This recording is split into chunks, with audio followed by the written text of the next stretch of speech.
낯선 곳에서 황용을 처음 만나다. 강남 육계와 곽정은 낮에는 종일 말을 달리고 밤에는 쉬면서 동남쪽으로 떠난 지 수일이 지나서야 드넓은 사막과 초원을 벗어나 장가구 근방에 당도할 수 있었다. 곽정은 중원이 처음이라 생전 처음 보는 경치에 마음이 상쾌하기 그지없었다. 두 다리로 말을 차서 신나게 달리니 슉슉 바람 소리가 스치고 집이며 나무들이 뒤로 내달렸다. 적토마가 단숨에 흑수강에 도착하자 곽정은 길가 여인숙에서 말을 쉬게 하고 사부들을 기다렸다. 오랫동안 쉬지 않고 달린 적토마의 어깨가 땀으로 흥건해 있었다. 곽정은 측은한 마음에 수건으로 닦아주다가 흠칫 놀라 손을 움츠렸다. 수건에 피가 흥건히 묻어난 것이다. 다시 적토마의 오른쪽 어깨를 닦아보니 역시 그 어깨에서도 피가 묻어났다. 곽정은 가련한 마음에 눈물이 핑 돌았다. 그러나 적토마는 여전히 왕성한 기력으로 자랑하며 조금도 피곤한 기색을 보이지 않았다. 곽정은 애마를 쓰다듬고는 왔던 길을 수시로 돌아보며 사부인 한보구가 오기만을 기다리고 있었다. 그때 어디선가 은은하고 경쾌한 종소리가 들리더니 눈같이 하얀 낙타 4마리가 달려왔다. 낙타 위에는 역시 흰옷을 입은 남자들이 타고 있었다. 곽정은 평생을 사막에서 자랐지만 이런 아름다운 낙타는 처음 보는 터라 자신도 모르게 뚫어져라 쳐다보았다. 낙타 위에는 22 정도 되어 보이는 수려한 용모의 미남자들이 타고 있었다. 이들은 낙타에서 내려 식당으로 들어갔는데 행동거지 하나하나가 민첩하고 단아하기 그지없었다. 온몸을 흰옷으로 감싸고 목에는 귀한 여우 모피를 두른 그들을 바라보느라 곽정은 넋을 잃고 말았다. 그중 한 남자가 곽정의 눈길이 쑥스러웠는지 얼굴이 새빨개지면서 고개를 숙이자 또 다른 한 명이 곽정에게 눈을 부라리며 소리를 쳤다. 어이, 얼빠진 놈, 뭘 그렇게 쳐다봐. 곽정은 놀라 황급히 고개를 돌렸다. 내 남자는 자기들끼리 소곤거리더니 깔깔대며 웃었다. 그중 한 남자의 나지막한 말소리가 곽정의 귀에 들렸다. 축하해, 축하해. 저 바보가 너를 좋아하나 봐. 곽정은 그들이 자신을 비웃고 있음을 눈치채고는 창피해서 귀까지 화끈거렸다. 식당을 나가버릴까 말까 생각하고 있는데 한보구가 자신의 애마인 황마 추풍왕을 타고 달려오는 소리가 들렸다. 곽정은 황급히 달려가 적토마가 피를 흘리고 있다고 말했다. 한보구는 이상하다는 듯 적토마 곁으로 가서 말 어깨를 손으로 몇 번 닦아 햇빛에 비춰보더니 웃으며 말했다. 이건 피가 아니라 땀이야. 곽정은 놀라서 물었다. 땀이라고요?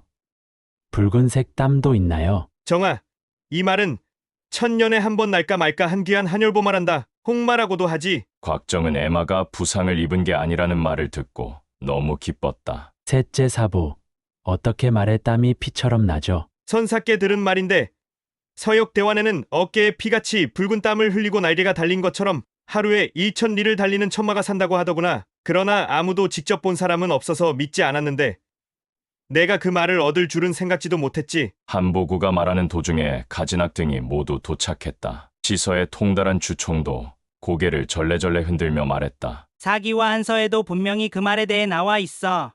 박망우 장건이 사신으로 서역에 갔는데 대왕국 이사성에서 한열보말을 보고 돌아와 한무제에게 고했지. 황제는 그 말을 듣고 크게 기뻐하며 한열보말을 얻기 위해 황금 1,000근과 실제 말 크기로 만든 황금말을 사신과 함께 대왕국으로 보냈단다. 그러나 대국왕은 이 4천만은 대왕국의 국보이므로 한인에게 줄 수 없다고 말했지. 자신이 천하에서 가장 위대한 나라인 한나라의 사신이라는 자부심을 가지고 있던 장건은 크게 화를 내고 욕을 하며 금으로 만든 말을 부숴버렸단다. 대환국왕은 한나라 사신의 무례한 언행에 노하여 사신을 죽이라 명하고 황금과 황금말을 빼앗아 버렸지. 곽정은 한창 흥미진진하게 듣고 있는데 주총이 찻잔을 들어 차를 마시자 안다라며 물었다. 그래서 어떻게 됐어요? 흰옷 입은 4사람도 주총의 이야기를 정신없이 엿듣고 있었다. 주총은 차를 한 모금 마시고 나서 한보구에게 물었다. 셋째 사제, 자넨 양마의 전문가이니 그 말의 내력으로 알겠구먼. 한보구가 대답했다. 선사께 들은 말로는 집에서 기르는 말과 야생말을 교배해서 나온 말이라 하더군요. 주총이 말했다. 맞아. 사기와 한서에 따르면 이사성 부근의 높은 산에 나는 듯 빨리 달려서 도저히 잡을 수 없는 야생마가 살았다고 하더군. 대환국 사람들이 그 말을 잡기 위해 묘책을 냈지. 봄날 저녁 예쁜 안마를 산 아래에 풀어놓고 야생마와 교배시킨 다음에 한열보마를 낳게 했다는 거야. 정아, 너의 홍마는 아마도 저 멀리 대왕국에서 온 듯하구나. 한소영은 이야기를 듣다가 물었다. 말을 얻지 못한 한 무죄가 그냥 가만히 있었나요? 주총이 대답했다. 한 무죄가 가만히 있었을 리가 있겠어? 이광리 장군에게 군사 수만 명을 이끌고 대왕국 이사성에서 말을 가져오라 명하고 장군을 이사장군으로 봉했지. 그러나 장안에서 대왕국까지는 서쪽으로 가곡관을 지나면서부터 온통 사막뿐이라 양식도 물도 다 떨어져서 도중에 군사들이 계속 죽어나갔어. 대왕국에 도착하기도 전에 군대는 3알밖에 남지 않았지. 이광리 장군은 쇠약해진 군대와 말로는 이길 수 없다고 판단해 도낭으로 후퇴해 황제에게 원조를 청했단다. 한 무제는 대로의 사신에게 옥문관을 지키고 있다가 병사 중에 옥문관을 넘어오는 자는 모조리 참수하라고 명했어. 이광리는 그야말로 진퇴양난에 빠져서 도낭에 머물 수밖에 없었지. 이때 멀리서 방울 소리가 은은히 들리더니 또 다른 4명이 흰 낙타를 타고 도착해 식당으로 들어왔다. 곽정은 이 4명의 미소년도 흰옷을 걸치고 목에 단비 목도리를 두른 것을 보고 더욱 놀랐다. 이들은 먼저 온 4사람과 동석해 음식을 주문했다. 주총은 말을 이었다. 한 무제는 보말을 얻지도 못하고 수만 군사를 잃는다면 다른 나라들이 대한나라의 황제를 얕볼까 두려워 20만의 군사와 양식을 실은 우마를 준비했지. 그런데도 병력이 부족할까봐 전국의 죄지은 관리, 대리, 사위, 상인들을 모두 종군케 했으니 그야말로 세상이 떠들썩했단다. 또 유명한 마사 2명을 대관으로 삼았으니 한 명은 구마교의, 또 한 명은 진마교의에 봉했단다. 이제는 대왕국을 치고 말을 얻는 일만 남은 셈이었지.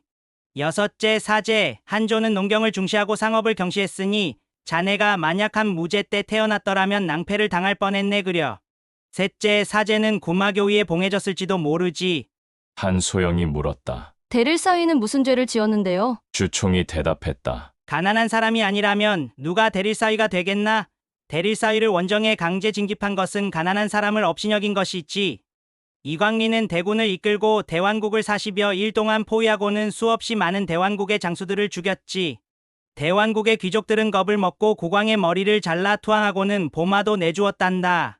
이광리가 개선장군이 되어 돌아오자 한 무제는 크게 기뻐하며 그를 해서회 봉하고 군사들에게도 포상을 했지. 한열보마를 얻기 위해 천하에 얼마나 많은 사람이 목숨을 잃고 얼마나 많은 재물이 낭비되었는지. 한 무제는 연회를 베풀어 천마지가란 시를 짓게 했어. 조공으로 천마를 바치니 붉은 땀이 물같이 떨어진다. 한 번 말을 달리면 만 리를 가니 용이 친구가 되네. 이 시는 하늘의 용만이 이 천마와 친구로 어울린다는 뜻이지. 흰옷을 입은 이들도 이야기를 엿들으면서 줄곧 문 밖에 있는 홍마를 힐끔거리며 부러운 기색을 띠었다. 주총은 계속 말을 이어갔다. 대원국의 천마가 천마로서의 기상을 자랑할 수 있었던 것은 모두 야생에서 살기 때문이지. 한 무제는 온갖 정성을 쏟아 한열보마를 얻었지만 이사성의 고산에서 살던 야생마와 교배를 하지 못했기 때문에 결국은 몇 대 지나지 않아 능력을 잃어버리고 더 이상 붉은 땀도 흘리지 않게 되었단다. 주총이 이야기를 끝내자 일행은 다시 대화를 주고받으며 국수를 먹기 시작했다. 흰 옷을 입은 8명의 사람은 소곤소곤 무언가를 의논하고 있었다. 귀가 특히 밝은 가지낙은 그들과 꽤 멀리 떨어져 있었음에도 그들의 말을 똑똑히 들을 수 있었다. 그의 생각에는 그들이 분명 여자였다. 바로 해치워버리자. 저놈이 말을 타버리면 쫓아갈 수가 없을 거 아니야? 그중 한 사람이 이야기하자 바로 다른 이가 말을 받았다. 여긴 보는 사람도 많고 게다가 저놈한텐 일행이 있잖아. 녀석들이 와서 방해하면 모두 죽여버리자. 가지낙은 그들의 말을 듣고 깜짝 놀랐다. 정말 악독한 여자들일세. 그러나 당장은 아무 내색도 하지 않고 후루룩 국수를 먹었다. 그중 또 한 사람이 말했다. 저 홍마를 주군께 바치자. 주군께서 저 말을 타고 입성하시면 얼마나 멋있을까? 삼선노계나 영지상인에 비할 바가 안 되지. 가지낙은 영지상인의 이름을 듣고는 영지상인이 서장 밀종 사람으로 대수인이라는 무공으로 서남에서 이름을 떨치고 있는 인물임을 기억해냈으나 삼선노는 어떤 사람인지 전혀 알지 못했다. 또 한 사람이 말했다. 요 며칠 흑도에 무리를 많이 만났는데 모두들 천수인도 팽현호의 사람들이었어. 그들도 모두 수도로 모일 거야. 저 말이 그들 눈에 띄기라도 한다면 우리한테까지 차례가 오겠어? 가진학은 팽려노라는 이름을 듣고 간담이 서늘해졌다. 팽려노는 하북과 산서 일대에서 많은 졸개를 거느리고 악명을 떨치고 있는 도적으로 악랄하기 그지없으며 사람을 나무 베듯이 죽여서 천수인도라는 별칭으로 불렸다. 이렇게 악랄한 놈들이 왜 수도로 모이는 걸까? 이 여자들의 정체는 도대체 뭘까? 여자들은 소리를 낮추어 의논하더니 먼저 마을을 빠져나간 뒤 길에서 곽정의 말을 빼앗기로 결정했다. 그러고는 군주가 제일 좋아하는 사람은 너라는 둥. 군주께서 지금 널 그리워하고 계실 거라는 둥의 시답자는 말을 주고받으며 노닥거리고 있었다. 가진학은 이들의 시답자는 말에 눈살을 찌푸렸으나 귀에 들리니 듣기 싫어도 안 들을 수 없는 노릇이었다. 한 여자가 말했다. 우리가 저 한열보마를 군주께 바치면 어떤 상을 내리실까? 널 며칠 밤 더 데리고 주무시겠지? 앞서 말을 꺼낸 여자가 교태를 부리며 몸을 베베 꽂아 모두들 키득키득 한바탕 웃어져 쳤다. 또 다른 이가 말했다. 모두 너무 소란 피우지 말자. 그러다 신분이 탈로 나기라도 한다면 어쩌려고 그래? 상대도 결코 만만치 않은 것 같은데. 또 한 여자가 목소리를 낮추어 말했다. 저 여자는 검을 차고 있는 걸로 보아 무예를 할 줄 아는 것 같은데. 인물도 반반한 것이 10년만 젊었어도 군주가 봤으면 상사병이 났겠군. 가진학은 한소영을 두고 하는 말을 듣고는 화가 치밀어 올랐다. 군주란 놈은 좋은 사람이 아님이 분명했다. 식사를 마친 여자들은 흰 낙타를 타고 식당을 나갔다. 여자들이 멀리 사라지자 가진학이 말했다. 정아, 저 여자들의 무공이 어떤지 봤느냐? 곽정은 놀라서 물었다. 여자들이라니요? 곽정이 놀라자 주총이 대신 설명해 주었다. 저들은 남장 여자인데 정의가 눈치채지 못한 모양이군. 가진학이 물었다. 누가 백타산에 대해 들어본 적 있나? 일행은 모두 들어본 적이 없다고 대답했다. 가진학은 방금 들은 말을 모두 이야기했다. 주총 등은 여자들이 겁도 없이 건방지게 태산에 와서 전쟁을 벌인다니 가소롭게 여겼다. 한소영이 말했다. 그들 중 두 여자는 코가 높고 눈이 파란 것이 중원 사람이 아닌 듯해요. 한보구가 말을 받았다. 맞아. 온몸이 하얀 낙타는 서장에만 있어. 가진학이 말을 이었다. 말을 빼앗느니 하는 건 대수롭지 않은데 그 많은 수장이 수도로 모인다는 것은 예사롭지 않아. 필시 무슨 커다란 음모가 도사리고 있을 것 같은데 아마 우리 대송에 해를 끼치고 많은 한인을 해칠지도 몰라. 우리가 그 사실을 알았으니 그냥 지나칠 수야 없지. 전금발이 말했다. 그러나 가흥의 무예 시합이 얼마 남지 않았으니 더 이상 지체해서는 안 돼요. 모두들 한참 동안 생각에 잠겼으나 이럴 수도 저럴 수도 없는 상황이었다. 남이인이 갑자기 말했다. 정아, 내가 먼저 가라. 한소영이 확인하듯 물었다. 정의를 먼저 가흥으로 보내고 우리는 이 일을 알아본 다음에 가자는 말씀이신가요? 그 말에 남이인이 고개를 끄덕였다. 주총도 동의했다. 좋다. 정의도 혼자서 경험을 쌓아야지. 곽정이 사부들과 헤어지는 게 섭섭하다고 하자 가진학이 꾸짖었다. 다 큰 녀석이 아직도 어린애처럼 구는구나. 한소영이 그런 곽정을 위로했다. 먼저 가서 우리를 기다리면 한 달도 안 돼서 따라갈 거야. 주총이 말했다. 가흥에서의 시합에 대해 너에게 상세히 설명을 해주지 않았구나. 간단히 말해서 3월 24일 정오에 넌 반드시 가흥의 취설로에 가 있어야 한다. 어떤 일이 있어도 그 약속을 어겨서는 안 돼. 가진학이 당부했다. 그 여자들이 내 말을 뺏으려 해도 될 수 있으면 싸우지 말거라.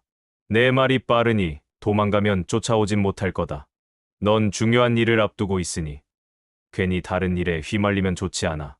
한보구도 거들었다. 그 여자들이 감히 나쁜 짓을 한다면 우리 강남 7괴가 가만두지 않을 것이다. 아생이 죽은 지 이미 10여 년이나 흘렀지만 남은 6사람은 무슨 일에든지 스스로를 강남 7괴라 부르며 장하생을 빼놓지 않았다. 곽정은 6사부와 작별을 고했다. 6괴는 일전 곽정이 혼자서 황하사기와 싸우면서 제법 무공을 발휘하는 것을 보고 이번에는 그를 혼자 보내기로 결정한 것이다. 일단 방금 들은 소식이 그냥 지나치기에는 너무 중대한 일이라 마음이 놓이지 않았고 꼭 곽정 혼자 강호를 누비면서 경험을 쌓는 것도 괜찮은 일이라 판단했다. 사실 그런 경험은 어떤 사부도 전수할 수 없는 귀중한 것이다. 이별하기 전 6괴는 각자 한마디씩 당부하는 것을 잊지 않았다. 남인도 평상시처럼 이것저것 입에서 나오는 대로 말하다가 가장 중요한 말을 마지막 한마디에 일축했다. 못 이기면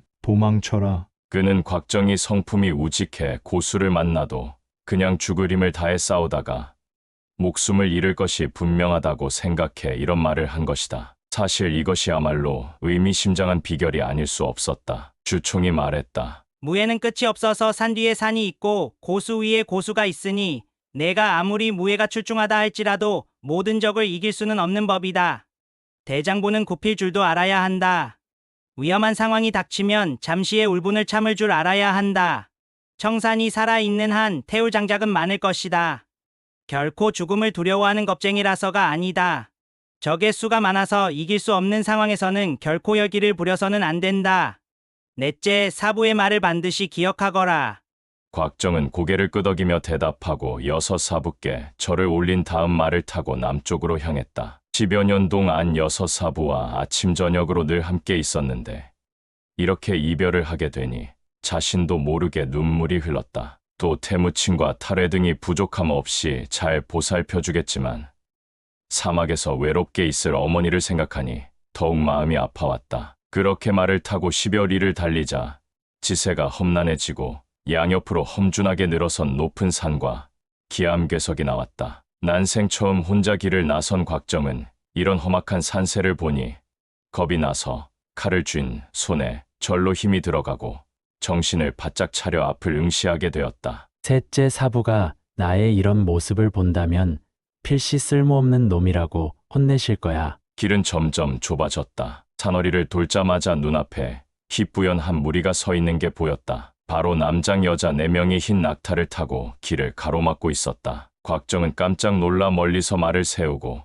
큰 소리로 외쳤다. 말이 지나가니 길을 비켜주시오. 네 여자는 큰 소리로 웃어댔다. 그중 한 여자가 말했다. 꼬마야, 뭘 무서워하니? 이리 와봐. 잡아먹지 않을 테니. 곽정은 얼굴이 화끈거리며 어떻게 해야 좋을지 몰랐다. 그들과 좋은 말로 이야기할까? 아니면 그냥 부딪혀서 싸워야 하나? 또 한 여자가 웃으며 말했다. 말 멋진데 이리 와봐. 구경 좀 하자. 완전히 어린아이를 다루는 말투였다. 곽정은 불끈 화가 치밀어 올랐다. 그러나 얼마나 깊은 산중인지 오른쪽으로는 높은 산이 우뚝 서 있고 왼쪽으로는 끝이 보이지 않는 협곡 아래로 희끄무레한 구름이 서려 있어 자신도 모르게 간담이 서늘해졌다. 사부님께서 무력을 사용하지 말라고 하셨지. 말을 타고 질주하면 길을 비키지 않을 수 없을 거야. 채찍을 한번 휘두르고 말을 차서 달리니 홍마는 화살처럼 빠르게 앞으로 달려나갔다. 곽정은 손에 검을 들고 큰 소리로 외쳤다. 말이 지나가니 빨리 길을 비키시오. 부딪혀서 계곡으로 떨어져도 난 모르오. 말은 순식간에 여자들 앞까지 달려갔다. 그때 한 여자가 낙타에서 내려 몸을 휙날리더니 손으로 홍마의 고삐를 낚아챘다. 그러나 말은 긴 울음을 내뱉으며 공중으로 몸을 날려 4마리의 낙타를 거뜬히 넘어섰다. 곽정은 그야말로 구름과 안개를 뚫고 나는 듯이 여인들 뒤에 착지했다. 이때 한 여자의 간드러진 웃음소리가 들려 곽정이 돌아보니 암기 투구 개가 번쩍거리며 날아오고 있었다. 처음으로 강호에 나온 곽정은 사부의 당부를 가슴 깊이 새기며 매사에 조심하던 터라 암기에 독이 있을까 염려되어 손으로 잡지 않고 몸을 휙 돌려 모자에 암기를 담았다. 멀리서 두 여자가 동시에 찬사를 토했다. 훌륭한 무공이군. 곽정이 모자에 담긴 암기를 보니 끝이 날카롭고 엽도 예리하기 그지없는 투창이었다. 맞았으면 필시 생명을 잃었을 것이다. 곽정은 화가 치밀어 올랐다. 원수진 일도 없는데 단지 말 한 필 때문에 사람을 죽이려 하다니. 그는 투창을 옷주머니 속에 넣고는 또 다른 여자들 이 길을 막을까봐 서둘러 말을 달렸다. 이렇게 한 시간도 안 되어 7080여 리를 달렸더니 다행히 다른 4명의 여자는 보이지 않았다. 만약 길에 또 매복해 있다 하더라도 빨리 말을 달려서 뚫고 지나가면 싸움을 하지 않아도 될 듯했다. 곽정은 잠시 휴식을 취한 뒤 다시 말을 달려 어두워지기 전에 장가구에 도착할 수 있었다. 흰옷의 여인들은 3일을 달려야 올 수 있는 거리니 더 이상은 따라오지 못할 것이다. 장가구는 남북의 교통로이자 변방 피복의 집산지로 인구가 많고 번화한 도시다. 이런 대도시에는 처음 와 보는지라 모든 것이 신기하기만 한 곽정은 홍마를 끌고 여기저기 두리번거리며 돌아다녔다. 마침 배가 고프던 차에 주점 앞에 이른 곽정은 문간의 말구유 앞에 말을 묶어놓은 다음 쇠고기 요리 한 접시와 밀가루, 떡 2근을 시켜놓고 개걸스럽게 먹기 시작했다. 몽고인의 습관대로 쇠고기와 밀가루 떡을 손에 들고는 입으로 마구 쑤셔 넣었다. 한창 맛있게 먹고 있는데 밖에서 시끌시끌한 소리가 들렸다. 홍마 생각에 급히 밖으로 나가보니 다행히 말은 얌전히 풀을 먹고 있었다. 그런데 그 옆에서 점원 2명이 허름한 옷차림의 깡마른 소년을 큰 소리로 야단치는 모습이 보였다. 대략 15, 16세 정도 되어 보이는 소년은 때에 찌든 검고 낡은 모자를 쓰고 얼굴과 손에는 온통 숯검정이 묻어 있어 원래 얼굴을 알아볼 수 없을 정도였다. 그러나 눈동자만은 새까맣고 총기로 빛났다. 소년은 손에 만두를 들고 희죽 웃고 있었는데 하얗게 빛나는 가지런한 치아가 더러운 그의 얼굴과 대조를 이루었다. 점원 한 명이 윽박질렀다. 아직도 안 가고 뭐 하는 거야? 가라면 가지. 소년이 몸을 돌리자 또 다른 점원이 소리쳤다. 만두는 내려놔야지. 소년은 순순히 만두를 내려놓았다. 그러나 만두에는 이미 손가락 자국이 검게 남아서 팔지는 못할 것 같았다. 점원이 크게 화를 내며 주먹을 휘두르자 소년이 살짝 피했다. 곽정은 배고파 보이는 소년이 측은한 마음이 들어 그들 틈에 끼어들었다. 아이는 건드리지 마시고 계산은 내 앞으로 달아놓으시오. 곽정은 만두를 집어서 소년에게 주었다. 그런데 소년은 도리어 그 만두를 문 앞에 개에게 줘버렸다. 이 만두 왜 이렇게 만들었어? 불쌍한 것. 너나 먹어라. 강아지는 허겁지겁 기어와 개걸스럽게 만두를 먹어 치웠다. 점원이 탄식하며 말했다. 아이고, 아까워라. 그 맛있는 만두를 개한테 줘버리다니. 배가 고플 거라 생각해서 만두를 줬더니 곽정은 어안이 벙벙해졌다. 소년이 쳐다보자 곽정은 무안해져서 그를 주점 안으로 불러들였다. 이리 와서 같이 먹을래? 소년은 웃으며 말했다. 좋아요. 나도 혼자 심심해서 마침 말동무를 찾고 있던 참이었어요. 소년의 말투는 강남 토박이 발음이었다. 곽정의 모친은 절강 이만 사람이고 강남 7궤도 모두 가흥 좌근 사람이라 어릴 때부터 강남 방언에 익숙한 곽정은 소년이 고향 말을 하는 것을 듣자 너무 반가웠다. 소년이 식탁으로 와서 앉자 곽정은 음식을 더 가지고 오라고 주문했다. 점원이 꾀죄죄한 소년을 무시한 탓인지 주문하고 한참이 되어서야 느릿느릿 접시를 들고 왔다. 소년은 화를 내며 말했다. 내가 가난하다고 여기 음식을 먹을 자격이 없단 말이오? 여기서 제일 비싼 술과 음식을 가지고 오시오. 내 입에 맞나 안 맞나 한번 먹어보게. 점원은 차갑게 말했다. 그러셔? 주문만 하면 우리야 언제든지 만들어 오지. 먹고 나서 돈을 주느냐가 문제지. 소년이 곽정에게 물었다. 내가 먹을 수 있는 건 다 사줄 수 있어요. 당연하지. 곽정은 그렇게 대답하고는 점원에게 주문을 했다. 쇠고기 한 근과 양의 간 반 근을 가져오시오. 곽정은 쇠고기와 양의 간이 세상에서 제일 좋은 음식이라 생각했다. 술도 할래? 소년은 그 말에 대답은 하지 않고 엉뚱한 말을 했다. 고기부터 먹지 말고 먼저 과일을 먹읍시다. 우선 말린 과일 4종류와 신선한 과일 4종류, 염장시킨 것 2종류, 그리고 꿀에 절인 과일 4종류를 가지고 오시오. 점원은 소년이 당당하게 주문하는 것을 듣고는 비웃으며 말했다. 나리, 어떤 꿀에 절인 과일을 가져다 드릴깝쇼? 이런 가난한 지방의 작은 식당에서는 좋은 음식을 주문해봤자 만들어 오지 못할 테니 이렇게 합시다. 말린 과일 4가지는 여지의 과실, 융안, 찐대추, 은행을 가져오고 신선한 과일은 알아서 골라오시오. 염장 과일은 앵두 절인 것과 생각으로 절인 매실을 가져오고 꿀에 절인 과일은 있는지 모르겠네. 장미금귤, 향약포도, 복숭아, 배 절인 것을 가져오시오. 줄줄 거침없는 주문에 점원은 그를 깔보던 마음이 싹 사라졌다. 안주로는 여긴 신선한 새우가 없지. 그럼 아무거나 8가지 가져오시오. 점원이 정중한 태도로 물었다. 나리는 어떤 안주를 좋아하십니까? 참, 일일이 말해주지 않으면 안 된다니까. 안주로는 메추라기찜, 오리 발바닥 볶음, 달켜 요리, 사슴위 요리, 쇼임줄 부침, 토끼고기, 돼지 널쩍다리 요리로 주시오. 여기서 할 수 있는 것만 주문했으니 다른 귀한 안주들은 다음에 먹읍시다. 점원은 놀라 입을 다물지 못하고 멍하게 듣고만 있다가 말이 끝나자 물었다. 이렇게 시키면 값이 엄청날 텐데 오리 발바닥과 달켜 요리만 하더라도 닭과 오리 수십 마리를 잡아야 합니다. 소녀는 곽정을 가리키며 말했다. 여기 이 어르신이 값을 치를 것이오. 설마 이 어르신을 무시하는 거요? 점원은 곽정이 두른 귀한 담비 목도리를 보고 이것만 잡아도 충분하겠다 싶어서 승낙했다. 뭐 더 필요하신 건 없으신가요? 12가지 반찬과 8가지 간식거리면 얼추된 것 같소. 점원은 여기서 만들지 못하는 요리를 말할까봐 감히 요리 이름은 묻지 못하고 최상급 요리로 주방에 주문하고 나서 다시 소년에게 물었다. 어르신, 술은 어떻게 할까요? 10년 묵은 300군주가 있는데 먼저 2잔을 따라올 값쇼. 좋소. 아쉬운 대로 마셔보지 뭐. 잠시 뒤 주문한 과일 등이 하나씩 상에 올라왔다. 곽정은 생전 처음 먹어보는 산의 진미였다. 소녀는 난방에 풍물이며 인물 등에 대해 거침없이 늘어놓기 시작했다. 곽정은 그의 풍부한 학식과 고상한 말투에 크게 탐복했다. 학식이 풍부한 둘째 사부 주총에게 가끔 글자를 배운 것 빼고는 무학에만 전념한 곽정인지라 주총 못지않은 소년의 학식에 놀라지 않을 수 없었다. 별 볼 일 없는 거지인 줄 알았더니 학식이 이렇게 높다니. 과연 중원의 인물은 변방과 다르구나. 반 시즌이 지나자 술안주가 2상 가득히 차려졌다. 소녀는 술도 조금만 마시고 음식도 가벼운 것으로만 몇 점 집어먹더니 점원을 불러 꾸짖었다. 여기 살쪽의 관자는 5년 전의 것인데 이걸 어찌 팔겠다고 내놓는 거요? 주인이 듣더니 황급히 달려 나와 웃으며 말했다. 손님 혀는 정말 귀신입니다. 죄송합니다. 저희 집에 살조개 관자가 없어서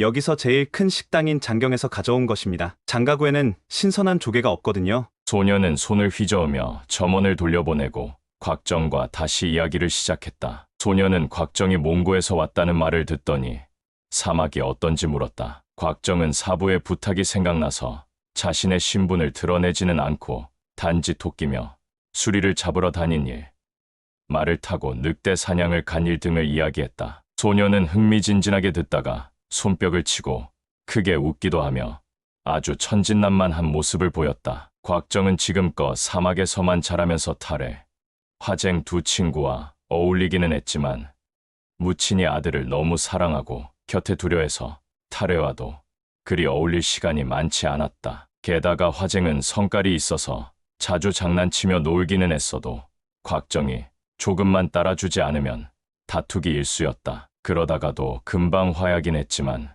그리 마음이 잘 맞는 친구는 아니었다. 그런 곽정이 이번에 소년과 맛있는 것을 먹으며 대화를 나누면서 이제껏 느껴보지 못한 또 다른 기쁨을 맛보는 것 같았다. 원래 말주변이 없는 곽정은 주로 상대방의 말을 듣는 편이었는데 이번엔 어찌 된 일인지 말이 술술 잘 나왔다. 무예를 익힌 것과 부친과의 관계를 빼고는 예전에 저질렀던 바보 같은 행동을 비롯해 거의 모든 이야기를 한꺼번에 쏟아냈다. 이렇게 허물없이 이야기하다가 곽정은 너무 흥겨운 나머지 소년의 왼손을 덥석 잡았다. 뜻밖에도 소년의 손은 곱고 매끄럽기 그지없었다. 소년은 살짝 미소를 지으며 고개를 숙였다. 고개를 숙일 때 자세히 보니 소년의 얼굴이 새까만 것에 비해 목 뒤의 살결은 너무나 눈부셨다. 그러나 곽정은 그리 개의치 않았다. 소년은 가볍게 손을 뿌리치고는 말했다. 한참 얘기하다 보니 음식도 밥도 모두 식어버렸네요. 식은 음식도 괜찮은데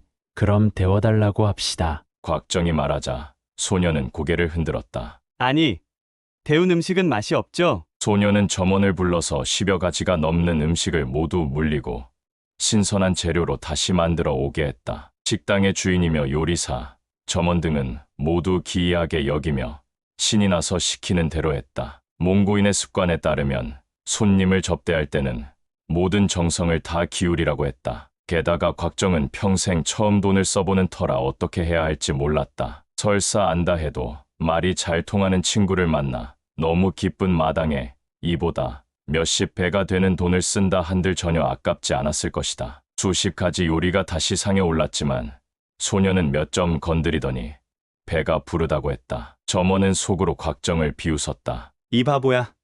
넌 저 애한테 사기당하고 있는 거야. 잠시 뒤 음식값을 계산하니 19냥 7전 4푼이나 되었다. 곽정은 황금을 꺼내 은전으로 바꿔오라고 한 다음 음식값을 치렀다. 식당을 나서자 매서운 삭풍이 얼굴을 때렸다. 소녀는 한기가 도는 듯 고개를 움츠렸다. 패가 많았습니다. 그럼 이만. 곽정은 소년이 얇은 옷 한 벌만 입고 있는 것을 보자 안타까운 마음에 단비 옷을 벗어서 몸에 걸쳐 주었다. 아우, 처음 만났는데 오래된 친구 같은 느낌이 드는군. 이 옷을 입고 가게. 곽정은 그것도 모자라 남아있는 황금 4덩이 중 2덩이까지 단비 옷주머니 속에 넣어 주었다. 소녀는 감사하다는 말도 않고 옷을 걸치고는 가버렸다. 몇십 보를 갔을까. 소년이 고개를 돌려보니 곽정은 홍마를 잡은 채 거리에 서서 여전히 자신을 멍하니 바라보며 헤어지게 아쉬워하는 표정을 짓고 있었다. 소녀는 그에게 오라는 손짓을 했다. 곽정은 빠른 걸음으로 다가갔다. 아우, 또 뭐가 필요한가? 소녀는 미소를 지으며 말했다. 아직 형님의 이름도 듣지 못했습니다. 곽정은 웃으며 말했다. 그러게, 통성명하는 것을 잊었군. 성은 곽이고 이름은 정이네. 아우는 어떻게 되는가? 저는 성은 황이고 이름은 외자로 용을 씁니다. 아우는 어디로 가는가?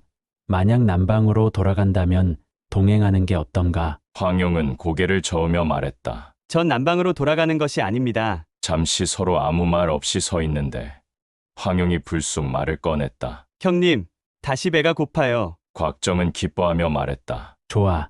다시 술과 음식을 먹으면 될 터. 이번에는 황용이 곽정을 데리고 장가구에서 가장 큰 주점인 장경로로 갔다. 장경로는 대송국의 옛 수도인 별량의 큰 주점과 비슷해 보였다. 이번엔 술과 음식을 많이 시키지 않고 4가지 간식과 용정차만 시켰다. 두 사람은 다시 이야기꽃을 피웠다. 황용은 곽정이 수리 2마리를 키운다는 말을 듣고는 부러워했다. 어디로 가야 할지 정하지 못했는데 형님의 말을 들으니 몽고로 가야겠어요. 나도 수리 2마리를 잡아서 키워봐야지. 그게 쉽지가 않아. 그럼 형님은 어떻게 잡았죠? 곽정은 대답 대신 허허 웃음만 지었다. 그러면서 황용을 바라보더니 그가 입고 있는 얇은 옷으로는 몽고의 매서운 추위와 사풍을 이기지 못할 거라는 생각이 들었다. 내 집은 어디냐? 왜 집에 돌아가지 않는 거지? 황용은 눈시울이 붉어지더니 말했다. 아버지가 절 싫어해요. 왜? 아버지가 사람 하나를 가두고 풀어주지 않기에 전 너무 가엾고 혼자서 심심하기도 해서 좋은 술과 음식을 주고 그 사람과 이야기를 했어요. 그랬더니 아버지가 저한테 막 화를 내잖아요. 그래서 밤에 몰래 도망쳐 나왔어요. 아버지는 널 위해서 그랬을 거야. 어머니는? 오래전에 돌아가셨어요. 어릴 때부터 어머니가 안 계셨는걸요. 이왕 나왔으니 충분히 둘러보고 논 다음에 집으로 돌아가. 황용은 눈물을 흘리며 말했다. 아버지는 제가 집으로 돌아오는 걸 원치 않아요. 그럴 리가 없어. 그럼 왜 날 찾지 않는 거죠? 찾고 있는데 아직 널 못 찾은 걸지도 모르지. 그러자 황용은 눈물을 그치고 웃으며 말했다. 그렇겠네요. 그럼 충분히 놀다가 집에 들어가죠 뭐. 그 전에 수리 2마리를 잡을래요. 두 사람은 다시 여정 중에 겪은 일들을 이야기하기 시작했다. 곽정이 흰 옷을 입은 남장 여자들한테 말을 빼앗길 뻔한 일을 말하자 황용이 홍마의 내력에 대해 물었다. 곽정은 황용에게 홍마의 내력을 이야기해 주었다. 황용은 부러워하는 기색을 역력히 드러내다 웃으며 말했다. 형님, 제가 보물 하나를 달라고 하면 주시겠어요? 안 줄 이유가 있나? 그럼 그 하늘보마를 주세요. 곽정은 조금도 망설이지 않고 대답했다. 좋아. 아우에게 주지. 농담을 좋아하는 성격의 황용은 곽정이 천년에 한 번 나올까 말까 한 홍마를 생명처럼 사랑하는 것을 보고 방금 전에 만난 자신이 달라고 하면 이 우직한 사람이 무슨 말로 거절할까 보려고 시험 삼아 말을 꺼낸 것이었다. 그런데 뜻밖에도 곽정이 시원시원하게 승낙하자 그만 감격하고 말았다. 황용은 갑자기 탁자에 엎드리더니 소리내어 울었다. 곽정이 크게 놀라 물었다. 아우, 왜 그러나? 어디가 아픈가? 황용은 고개를 들었다. 비록 온 얼굴이 눈물범벅이 되었지만 기쁨으로 충만한 표정이었다. 눈물 2줄기가 뺨을 타고 흘러내린 부분에는 검은 얼룩이 지워지고 백옥 같은 피부가 드러났다. 형님, 우리 그만 나갑시다. 곽정은 돈을 지불하고 나왔다. 그가 고비를 끌고 말을 부드럽게 쓰다듬으며 말했다. 너에게 친구를 태울 거야. 착하게 말 잘 듣고 성질 부리면 안 된다. 그러고는 황용을 돌아보며 말했다. 아우, 올라타게. 홍마는 본래 주인 외에 다른 사람은 절대 태우지 않는데 야생의 성질이 많이 누그러진 탓인지 아니면 주인의 특별한 부탁 때문인지 순순히 말을 들었다. 황용이 말에 올라타고 곽정이 둔부를 가볍게 치니 홍마는 먼지를 일으키며 달려나갔다. 황용과 홍마의 그림자가 모퉁이를 돌아 사라지고 나서야 곽정은 비로소 몸을 돌렸다. 벌써 날이 저물어 사방이 어둑해져 있었다. 곽정은 객잔을 찾아 투숙했다. 불을 끄고 자리에 누워 잠을 청하려는데 방문 밖에서 똑똑 소리가 들렸다. 곽정은 황용인 줄 알고 기뻐하며 물었다. 아우인가? 다시 날 찾아오다니 반갑네. 그런데 밖에서 쉰 목소리가 들렸다. 이놈아, 뭐가 그리 좋으냐? 곽정이 놀라서 문을 여니 촛불 아래로 어른어른 5사람의 그림자가 보였다. 곽정은 자신도 모르게 헉 하고 숨을 들이켰다. 그중 4명은 칼과 창, 채찍, 도끼를 들고 서 있는 것으로 보아 예전에 토산 정상에서 결투를 벌였던 황하사기가 분명했다. 또 다른 한 사람은 40여 세 정도의 파리한 말라깽이인데 얼굴이 아주 길고 이마에 3개의 커다란 혹이 달려 있어 굉장히 추악한 모습이었다. 그 말라깽이는 냉소를 지으며 성큼 방으로 들어와 털썩 앉더니 곽정을 흘겨보았다. 촛불의 불빛이 그의 혹을 비추니 얼굴에 3개의 그림자가 드리워졌다. 황하사기 중 단원도 심청강이 차갑게 말했다. 이분이 우리의 사이신 그 유명한 삼두교 후통의 님이시다. 어서 절을 올려라. 곽정은 황하사기도 혼자서 상대하기가 버거울 텐데 거기다 척 보기에도 만만치 않은 사수까지 와서 애워싸니 폭언의 예를 갖추지 않을 수 없었다. 무슨 일로 이렇게 오셨습니까? 후통애가 말했다. 내 사부들은? 저희 6 사부님은 여기에 안 계십니다. 덕분에 반나절은 더 살겠구나. 아니었으면 여기서 너를 죽여버렸을 텐데. 내일 정오에 서쪽 심리 밖에 있는 흑송림에 있을 테니 사부들과 함께 와라. 후통애는 말을 마치자 곽정의 대답을 기다리지도 않고 일어서서 나가버렸다. 주명창 오청열이 문을 닫자 탁 하며 밖에서 문이 잠기는 소리가 들렸다. 촛불을 끄고 다시 잠자리에 앉으니 창문으로 사람 그림자가 어른거렸다. 저기 밖에서 지키고 있는 것이 분명했다. 잠시 뒤 지붕이 들썩거리는 소리가 들리더니 누군가가 병기로 지붕의 기와를 몇 번 치며 말했다. 꼬마야, 달아날 생각은 하지도 말아라. 어르신이 지키고 있다. 곽정은 더 이상 도망칠 수 없다는 것을 알고 침소에 들어 천장을 보며 내일 어떻게 빠져나갈까 궁리했지만 전혀 방법이 떠오르지 않았다. 그렇게 누워있던 곽정은 어느새 잠이 들어버렸다. 다음 날 점원이 새순물과 먹을 것을 들고 왔다. 전청건이 쌍도끼를 들고 뒤에서 감시하고 있었다. 곽정은 6 사부가 모두 멀리 떨어져 있어서 필시 구하러 오지 못할 것이고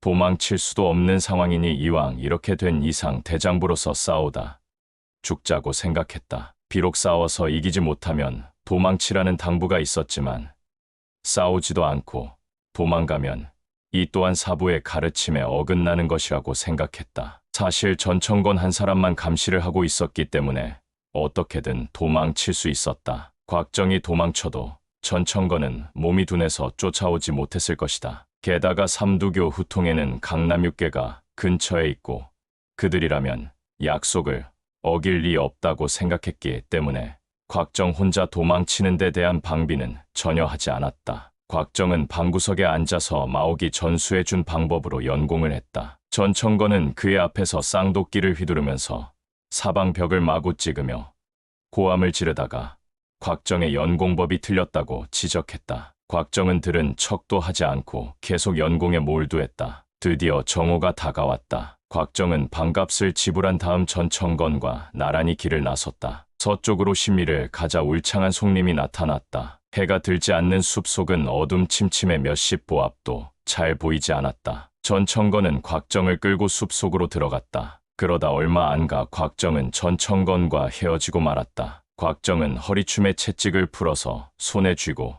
정신을 바짝 차린 채 한 발짝 한 발짝 앞으로 나갔다. 숲속의 작은 길을 따라 몇 리를 갔는데도 여전히 적은 보이지 않았다. 조용한 숲속에는 간간히 새 울음소리만 들려 깊이 들어갈수록 무서움이 커졌다. 옆에서 감시하는 적도 없고 나무도 이렇듯 빽빽한데 난 왜 숨지 않는 거지?